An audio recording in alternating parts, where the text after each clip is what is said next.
Hello and welcome back to What's Your History? I'm your host Kaylee Hunter, and this is a podcast that covers all areas to do with history and archaeology, no matter how big or how small, how well known or how niche.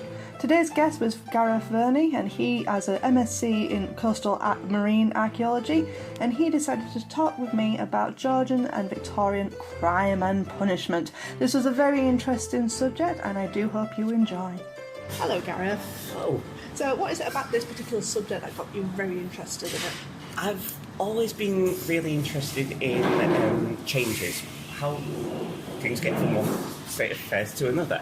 And we always have this sort of real strong image in our heads of what medieval punishment was, people being tortured and beheaded and all this. And most people think they have a really good idea of what modern sort of prisons and things are like. And essentially, it's actually wanting to know how we got from one state of affairs to the other. Yeah. Simple as that, really. So from being shoved in the tower because you committed treason and going with a supposed Iron Maiden and things. To, yeah, although they didn't actually exist until Victorian made some. But yeah, exactly, yeah. So the idea of breaking rocks in a cell or outside of a cell sort of thing. So it's going to be going sort of through from, I'd say, sort of your medieval stereotypical images through sort of the hard labour process of the Victorians into something closer to what we'd class as a modern prison now. Okay. Yeah. So, did you go to a prison or something that kind of showed you the introductions to this, or? It's kind of been a little bit of a combination for everything. Some of it has been visiting museums and seeing change. A lot of it been reading. I've read up quite a lot about the subjects.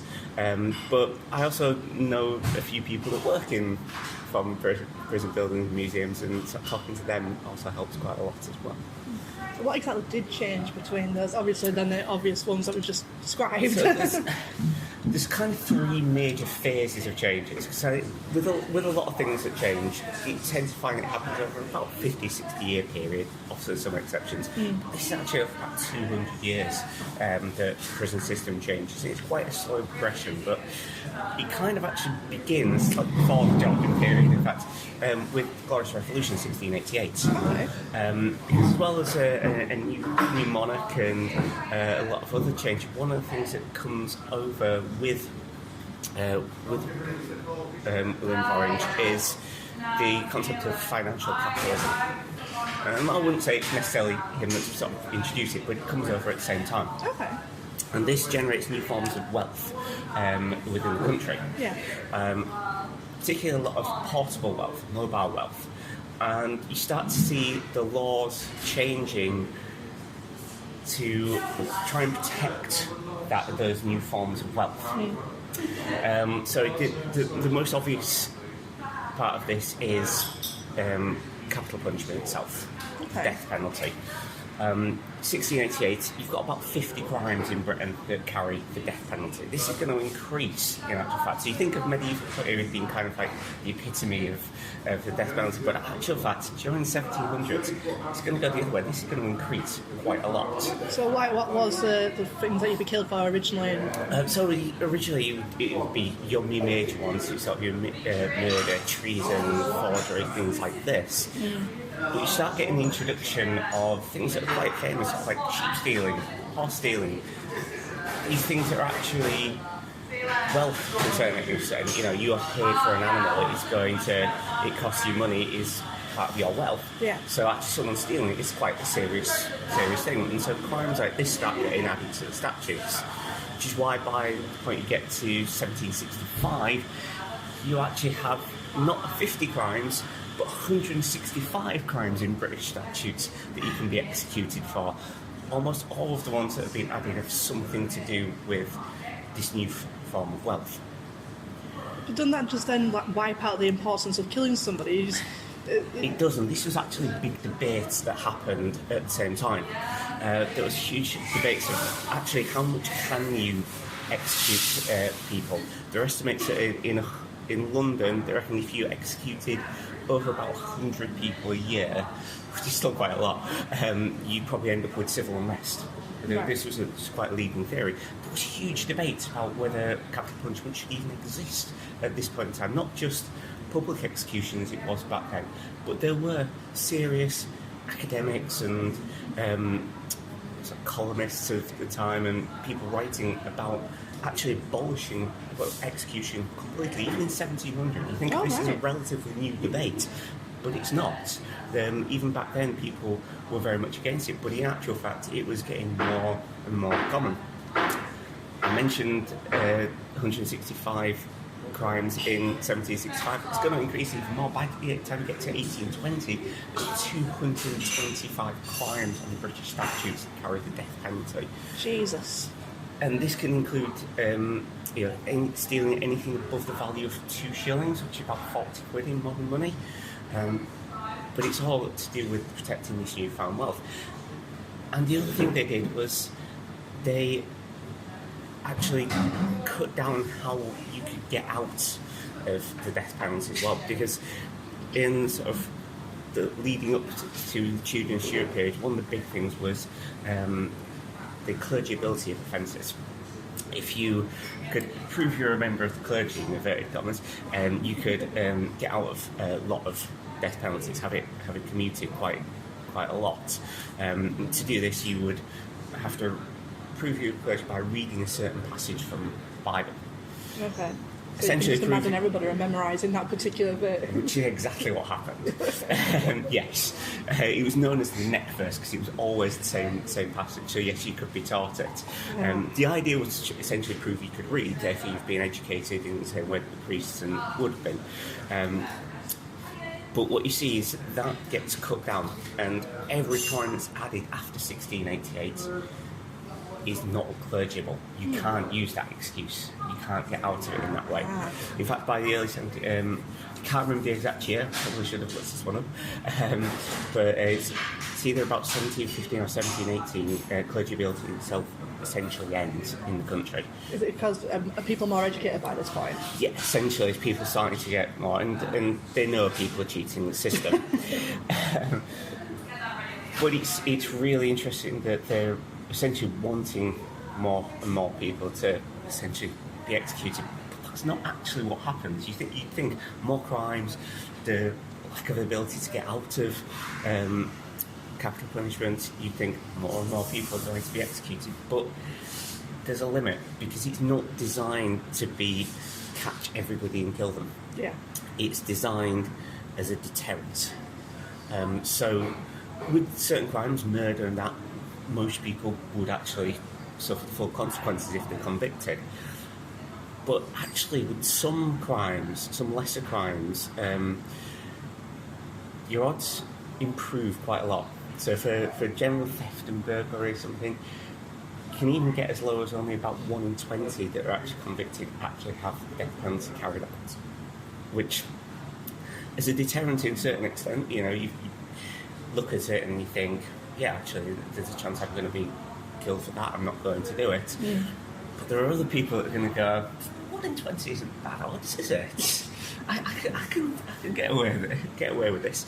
And so yes, people still carry out. It doesn't really work. But the idea was, I'll say, to have these exemplars, these people that have made examples of, to try and deter as many people as they could. Yeah. Oh, fair enough. Yeah. Was there an age limit to people dying or anything like that? No. No.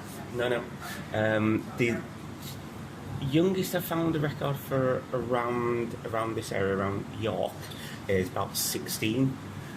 But I know in other places there were younger than that were executed. Oh, God, because I don't know if you've seen Sweeney Todd, but there's a scene in Sweeney Todd where the judge is talking to a child who's like stolen a loaf of bread or something, and he goes, "You're going to be executed for that." And it's just a very quick little thing, and that's just been running through my head when you're saying. That's why I was wondering. It probably wouldn't execute a child for stealing, but in theory it would have been possible. It may not have actually been acted out, because you probably would have got a lot of people protesting against the execution of a child for that, but in theory it would have been possible, even though highly unlikely. Fair enough. So that's just obviously some dark humour or something in Sweeney Todd then. Yeah. Is there anybody of noteworthy that's like committed a crime and was punished for it? Like maybe not even a murder charge or anything like that, or something else. And would it depend on whereabouts you were in the country as well? It's going to depend on what. It's going to depend on where you are in the country. It's going to depend on the jury that you've got, the judge that you've got, your particular circumstances, how much you can get sympathy with the public through sort of publicity and things like that. Can all determine whether you are sentenced to death, not sentenced to death, or even if you're sentenced to death, whether you get a reprieve afterwards. Because you could put petitions through. So you can get, with a certain number of signatures, you can basically, somebody can go to the judges, the justice of the peace, travelling judges, and say something along those lines. You know, I've got this many people that say that this person shouldn't actually be executed because of X, Y, and Z. You can get lots of signatures. There's some that are successful in this, and some that aren't. There's one I saw a record of the National Archives has about 500 signatures, including the person that the crime was committed against. I can't remember the details, unfortunately, but it wasn't successful, so they were still executed for it. Yeah, but that's the sort of thing you've kind of got to know the right people if you want to get out of it. I'm trying to think if you've got any specific interesting examples of non-murderers around there. I mean, there's a famous one around York who's always Dick Turpin, because he was technically executed for horse theft. We've got a few around York for like sheep stealing and things like that. These were quite common, and because the animals were quite relatively expensive, they tend to get carried out quite a lot. Can't think of anything off the top of my head when it comes to sort of like the lesser crimes, but they were less common to be executed for. They're the ones where petitions are probably more likely to be successful. If that makes sense, yeah. But the other thing that changes there is not just the capital punishment, it's your secondary punishment as well. Okay. So, as I say, sometimes it was down below 1 in 20 where people would actually be executed, but they'll still be convicted, they're still going to be punished in some way, and this is where secondary punishments come in. Okay. And the big one that gets reintroduced in the early 1700s is transportation. Okay. That's reintroduced? Yeah, so it's actually first brought into Britain during the Civil War. But it wasn't done particularly well. It wasn't very successful. Essentially, the way it worked was that the government would pay somebody to transport criminals to America at this point in time, and then they'd be sold on as indentured servants, essentially, at the other end. But the prices weren't particularly good, so not really many people wanted to transport them, so the system kind of didn't work. By the time you get to 1688 and the Irish Revolution, it's pretty much gone by that point in time. But they don't get rid of it as an idea, because it essentially comes from the medieval ideas of banishment and things like that. It's essentially just an ongoing version of that, so you can even potentially trace the history back further if you wanted to make that point. There was a case of a gentleman called Giovanni Bruno, who was an ex-monk, and he was excommunicated from his country, so he came to Britain. Yes, he did. That was a very important lecture at Oxford, I remember, as well. He was eventually caught and executed for heresy, but... Yes, because he believed that the universe was infinite, and therefore, if the universe is infinite and God is infinite, I can't remember exactly what it was now. Oh, I know the story of Bruno really well, and I can't think of it for the life of me now. It's fine, it's fine.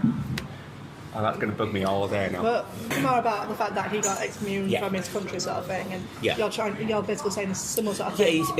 So in medieval times you have banishment, you can't come back to where you committed the crime, and essentially transportation is a continuation of that. It's kind of like, let's get them even further away. And 1715, this gets reintroduced into Britain, under the Transportation Act.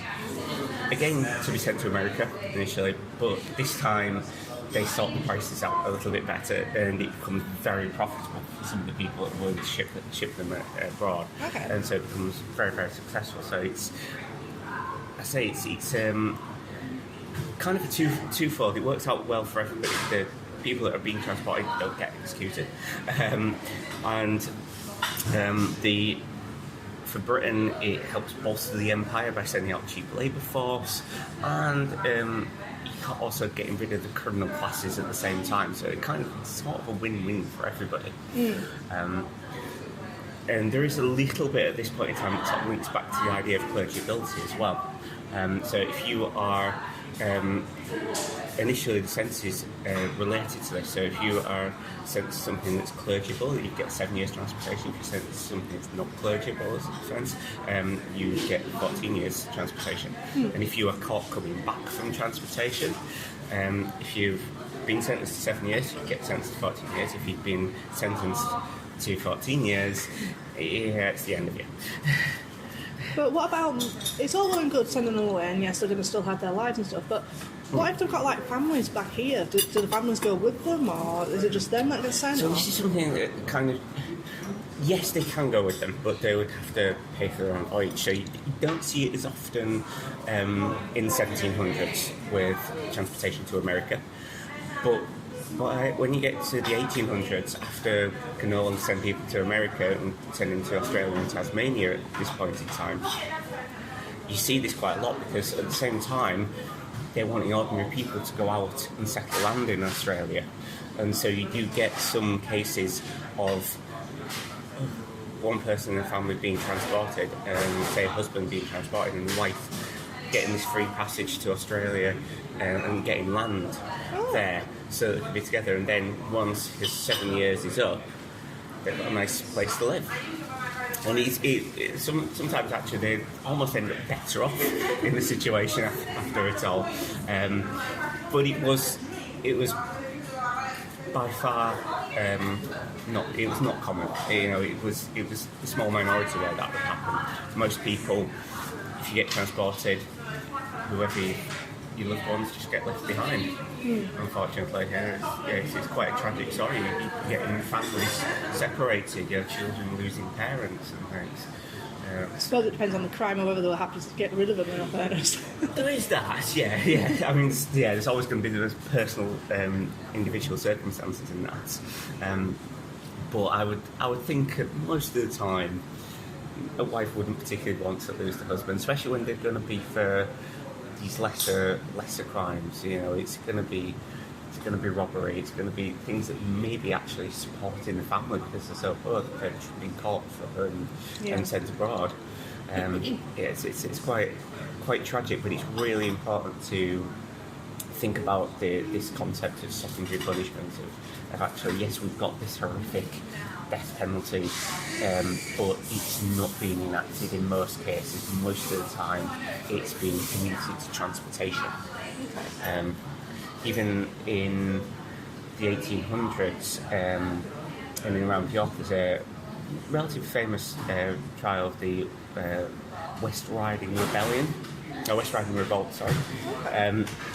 And they're put on trial in York, and they're sentenced to treason. The worst of the worst. If they get convicted, they're going to be hung, drawn and quartered. This isn't good. This is even 1820. And they essentially make what I interpret as a plea deal. They suddenly change their plea, so they all plead guilty partway through the trial. Okay. And the judge instantly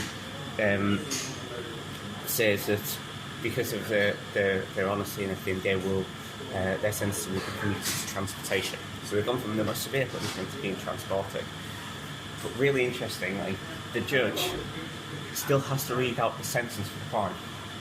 So even though he reminds them once again that this won't happen, he then reads out that they will be drawn from the place where they come from to be hung by the neck until they're dead, and then their body quartered and disposed of at the King's Pleasure or something like that.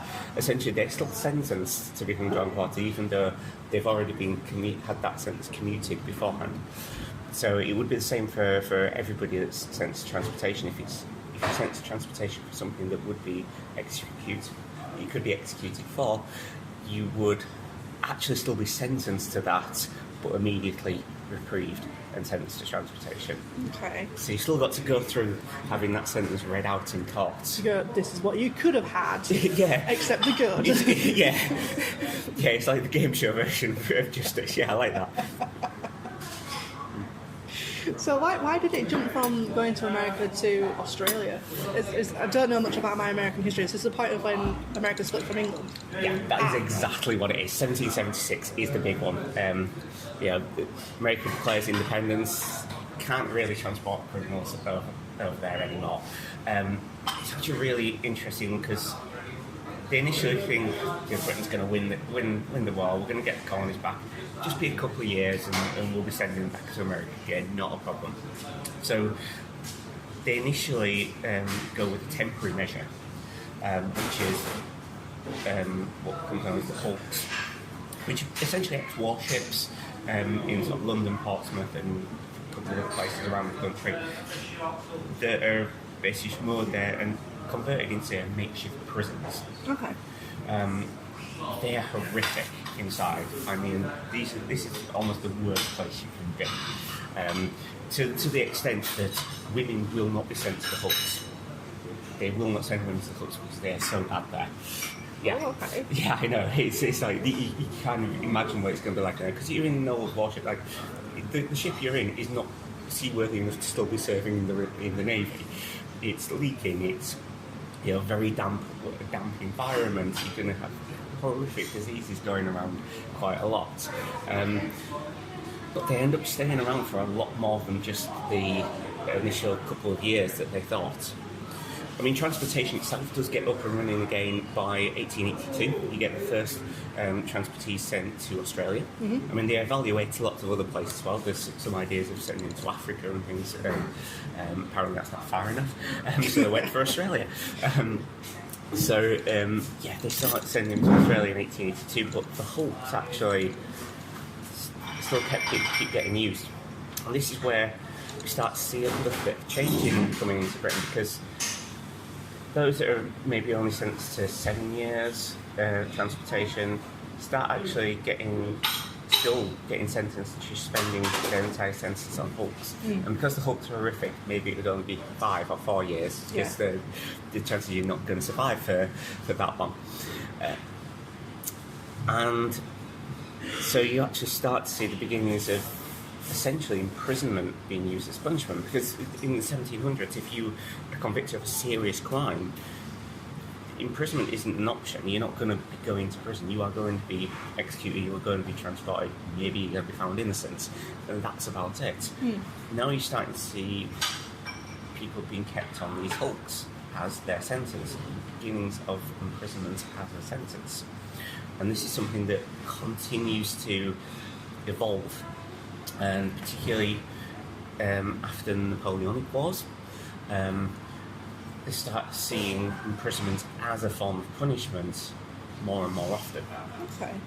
And this, again, links in very closely with transportation, because by the time we get to the 1830s, they're looking at not sending anybody abroad if they're only going to be transported for 7 years. 1421, you'll still go abroad. But they're actually getting everybody that's sentenced to 7 years transportation is actually staying in Britain, and they're opening what have become known as convict prisons, specific buildings to house these people in.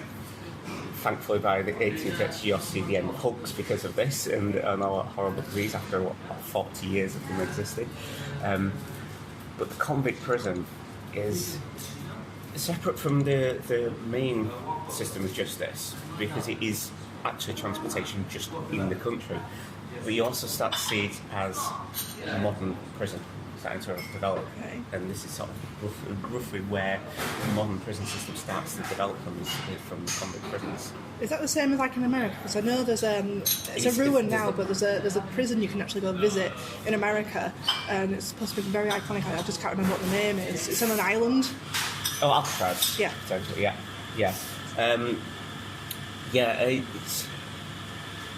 Is that a convict prison? The term convicts in Britain in the Victorian period very much specifically refers to those that would be sentenced to transportation. They are convicts. Right. So I don't know the American system well enough to know if they ever did anything similar to that. I'm not sure if the term convicts is just for someone that's convicted of crime, or whether it's specifically relates to those that have been transported, like it did in Britain. So I don't know is the answer on that, unfortunately. But yeah, in Britain, because it specifically refers to that, convict prisons are these new types of building that are there specifically designed to house prisoners for 7 years or more. And it is the forerunner to the modern prison system. And it's also fascinating just how many people are actually quite literate that go there. There's a lot of Victorian sort of biographies and writing from people who've spent sentences in convict prisons that are really fascinating to read, because you really get an idea of the life behind them. But they also used to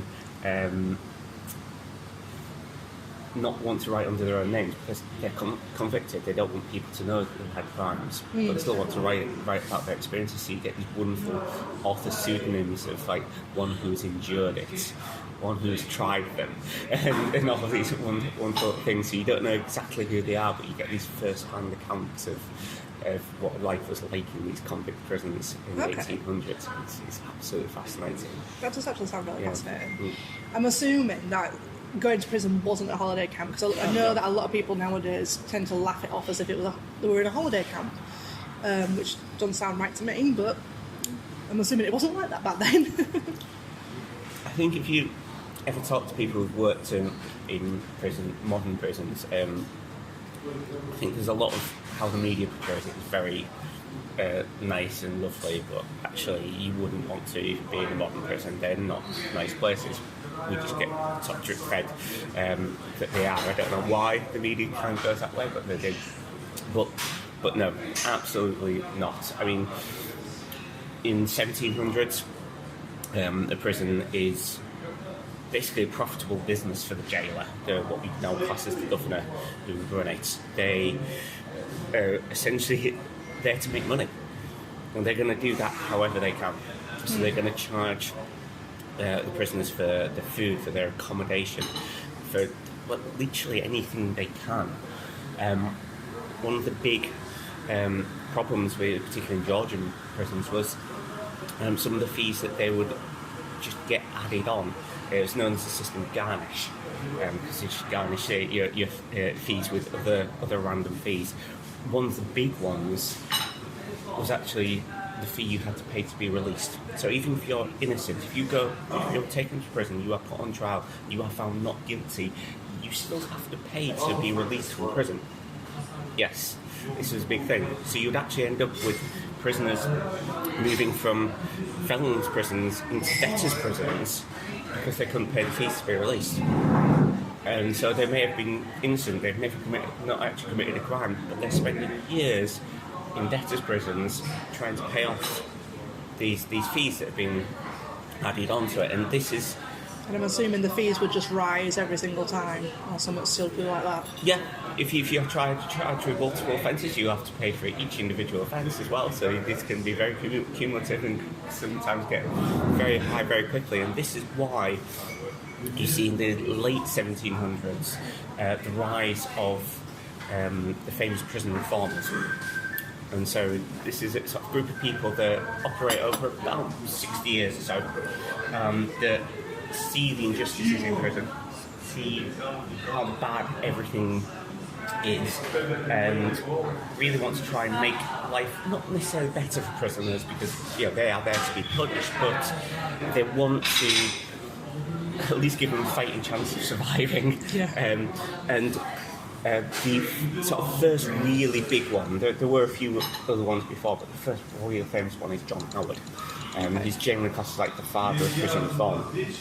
And the system of garnish was his particular thing. He becomes, I can't remember his exact position, it's sheriff or some high up person with down south. and he sees the local prisons, he realises that there are a lot of debtors that are there because actually they've been charged these fees to be released and they never have, and they're spending years there, like I say. And he basically wants to change that system. He thinks it's ridiculous that if you found innocent, you're still going to be in prison years later. Yeah. The people that are actually in charge of the prisons there, they're amenable to it, but they kind of say, well, if you can find examples of other places that let these guys go, then yes, of course we will. So he starts visiting prisons throughout the UK and finds exactly the same thing everywhere. And he basically writes a huge report on it that you can still get online. And in 1776, if I remember rightly, puts a petition through Parliament to try and get this system abolished. So it's kind of the first big win is that actually, after 1776, you don't have to pay to be released if you're found not guilty. And that's a major, major win. The role of the reformers, though, is so important, so amazing as well. There are other really important reformers. One that I always love because most people don't associate him with prison reform is a gentleman called William Wilberforce. Okay. You think of him with the slave trade, don't you? But actually, the very, very beginning of his political career, he's actually interested in prisons and not necessarily reforming the prisons themselves, but one specific crime. 2 years after he's first elected as an MP, in 1886, William Wilberforce puts through Parliament a motion to stop women being burned if convicted of petty treason. Oh, wow. It fails, unfortunately. So it's kind of the end of William Wilberforce and that side of his career. Obviously, he will become more famous for essentially getting slavery abolished within Britain later on. And it's only a couple of years later, 1790, when we get the last woman burned in the UK, a lady called Catherine Murphy for coining, so forgery. But it's really interesting that he's such a famous person actually was involved with this as well, and you can start to see how people are starting to change thoughts around prisoners and what is acceptable punishments as well. Yeah. And then later on in the 1800s, the major prison reformer is a lady called Elizabeth Fry, who you may have heard of. No.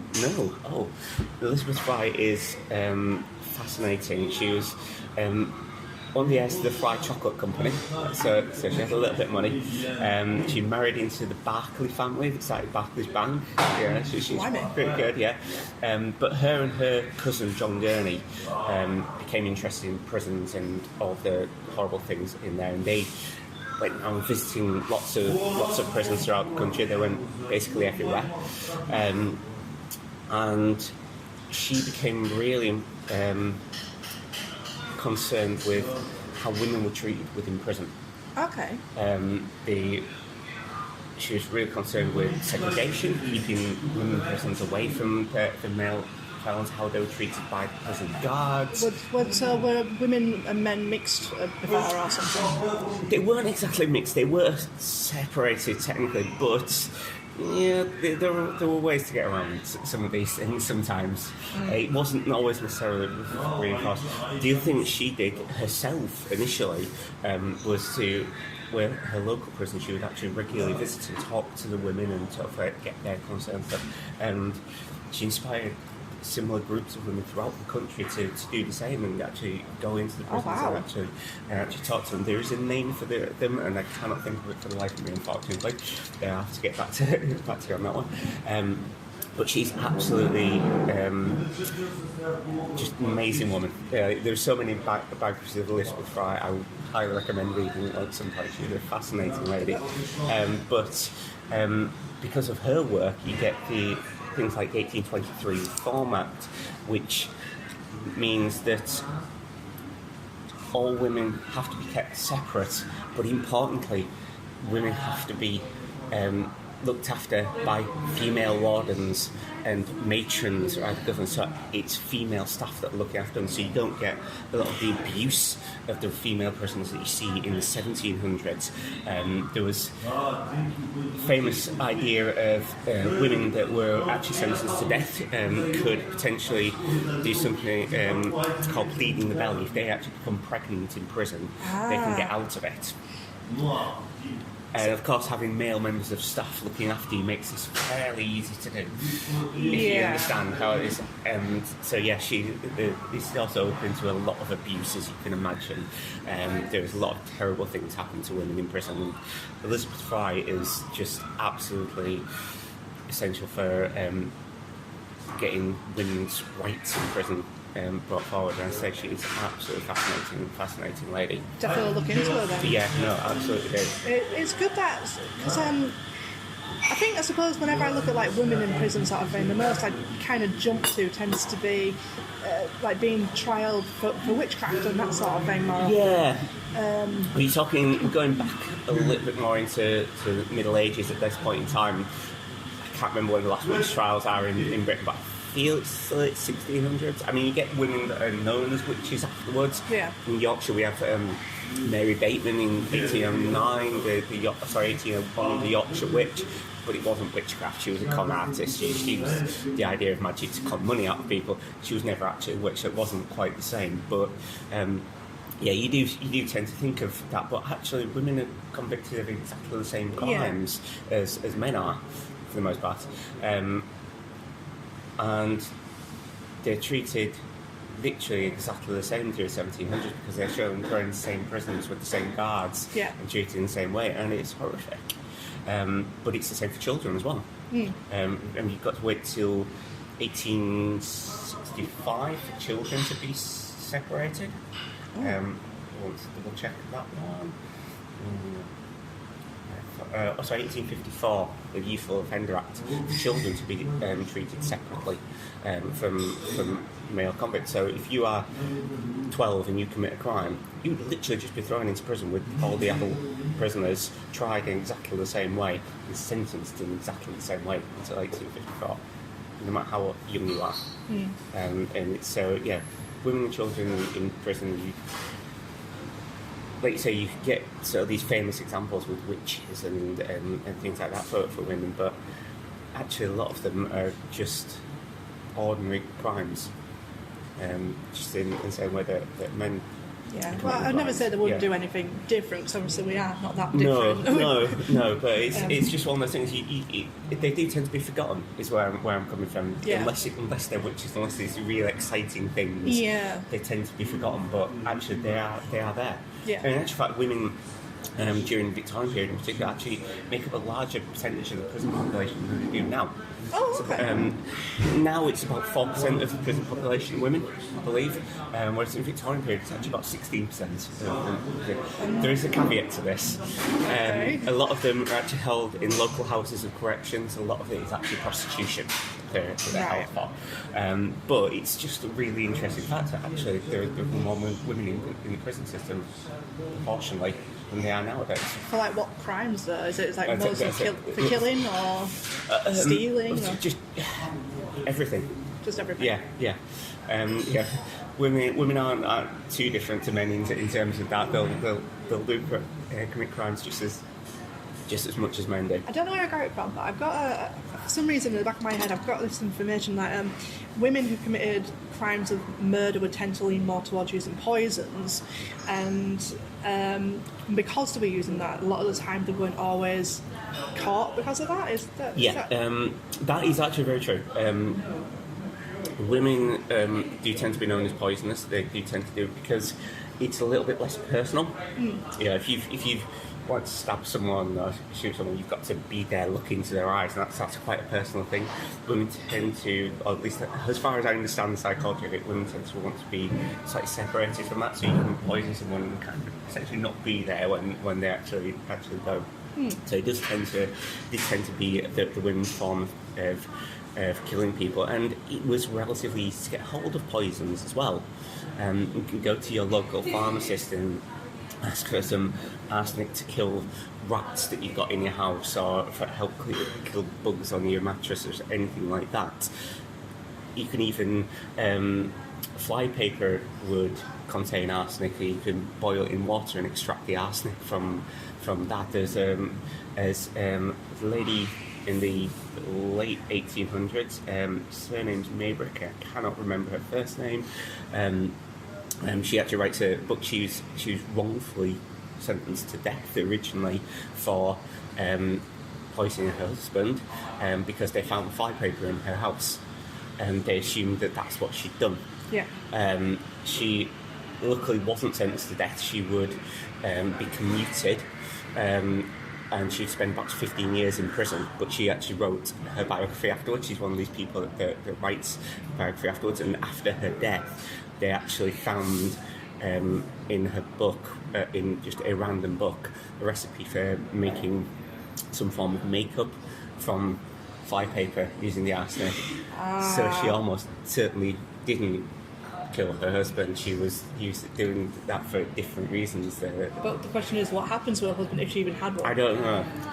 Well, she didn't at the end, but yeah, I don't think anybody knows that. But it's an interesting biography to read through, sort of the female prisoner's point of view from the late 1800s.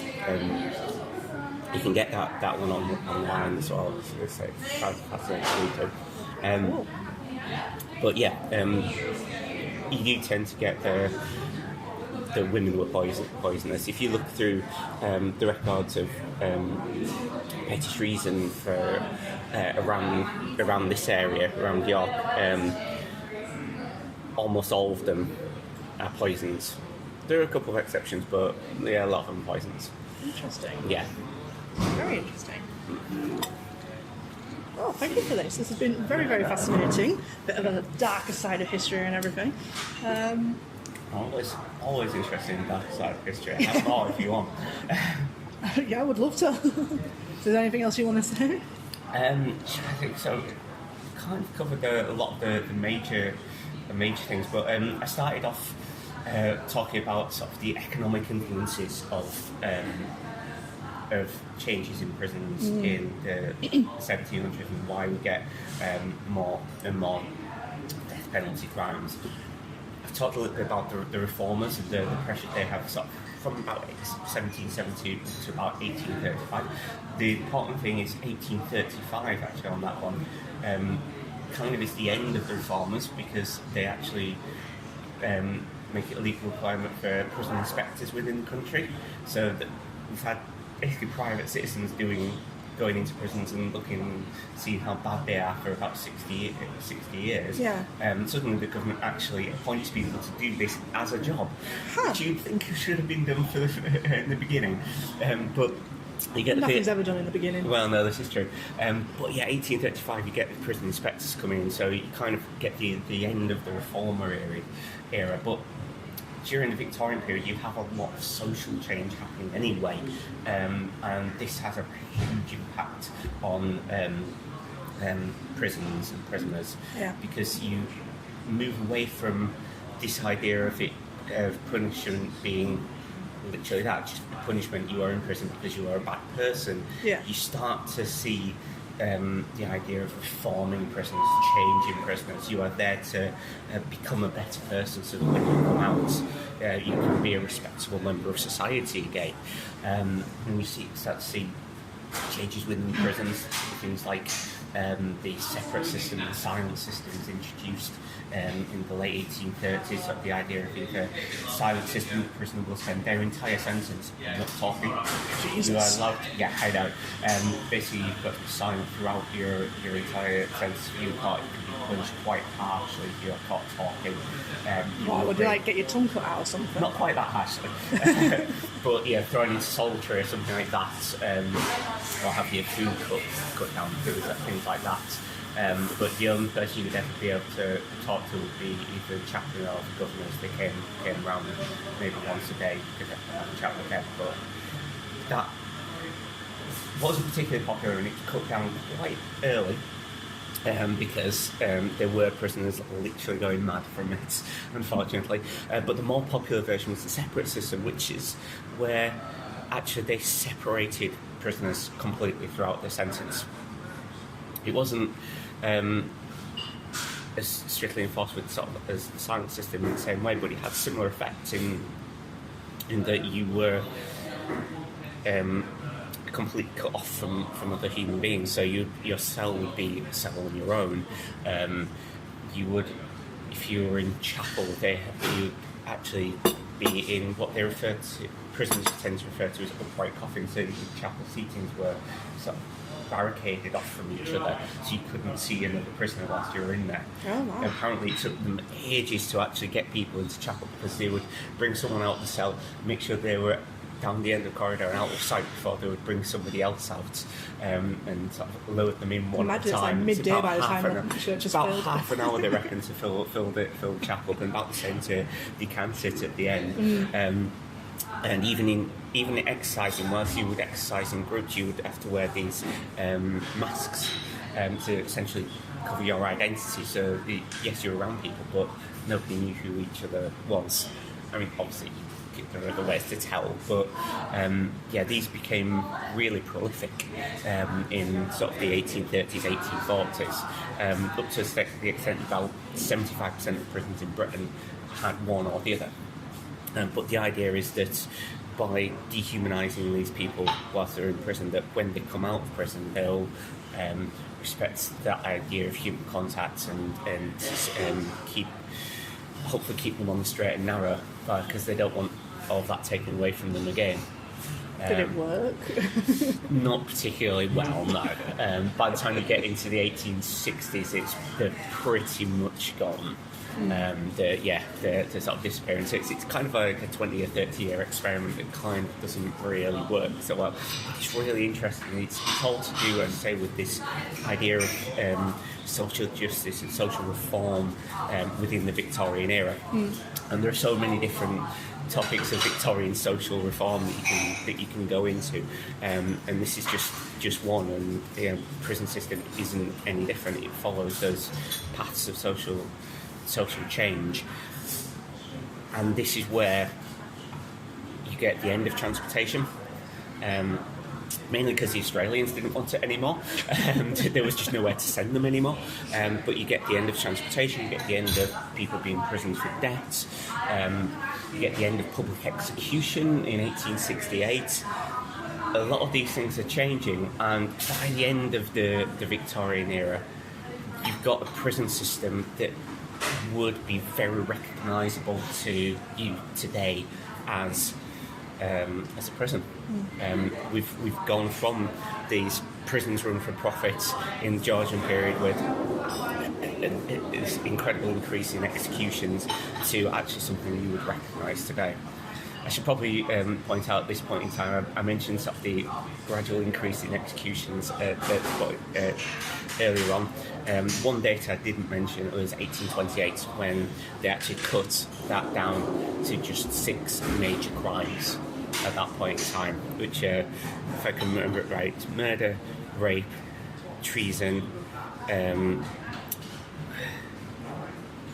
No, I'm not going to get all of them.